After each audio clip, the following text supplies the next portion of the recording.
Out here with King in Cuba, Day 3, Part 2. Today we delve into the spiritual aspect of the Afro-Cuban life. Some incredible things are ahead of you. Make sure you like, share, subscribe, and comment. Let's enjoy this ride.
And then I will stand here, that way everyone can see me.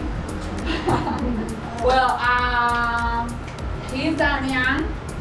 Damian is Babalawo, which means the highest priest in the religion.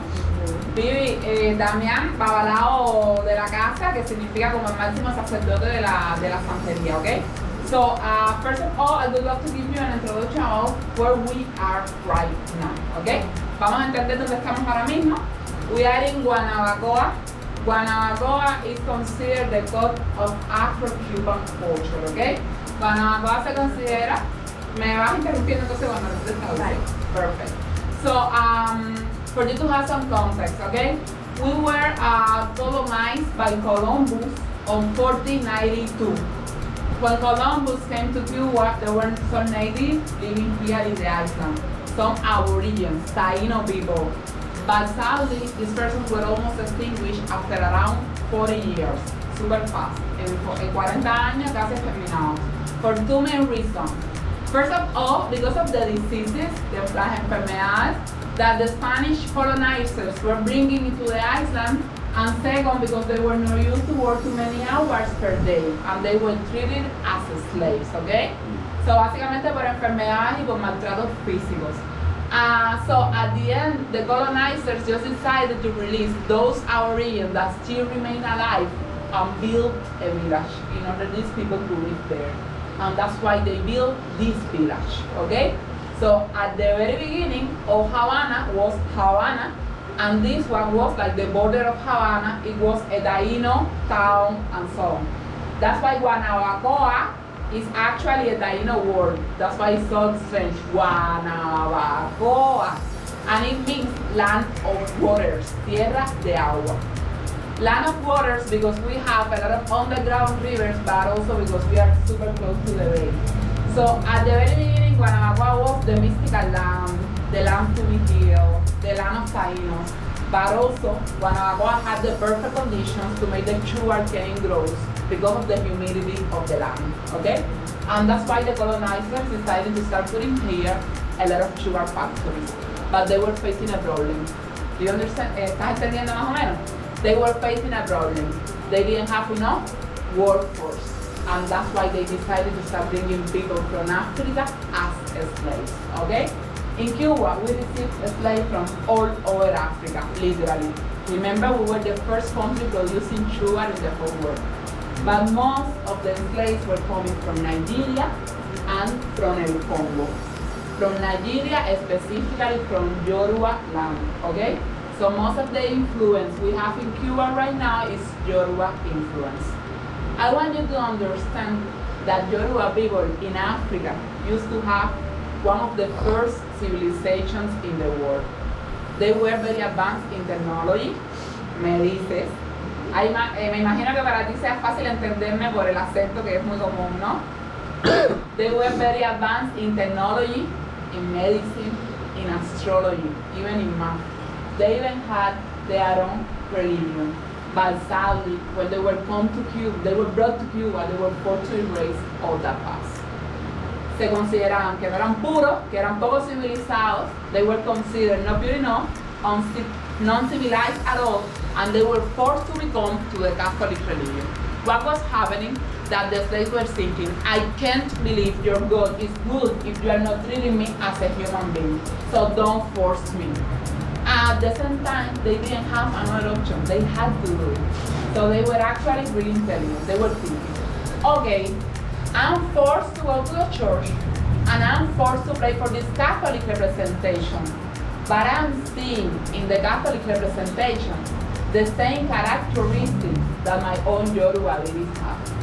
So for me, it's the same energy behind it. And for me, it's gonna be the same thing. The master will be thinking I'm praying Catholic, but actually I will be praying Yoruba. And that's how Santeria was born.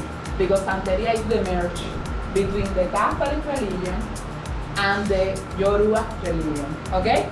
Which this, I want you to notice something. First, Santeria es originaria de Cuba, okay? Santeria is original from Cuba. It is a religion that was born here, okay?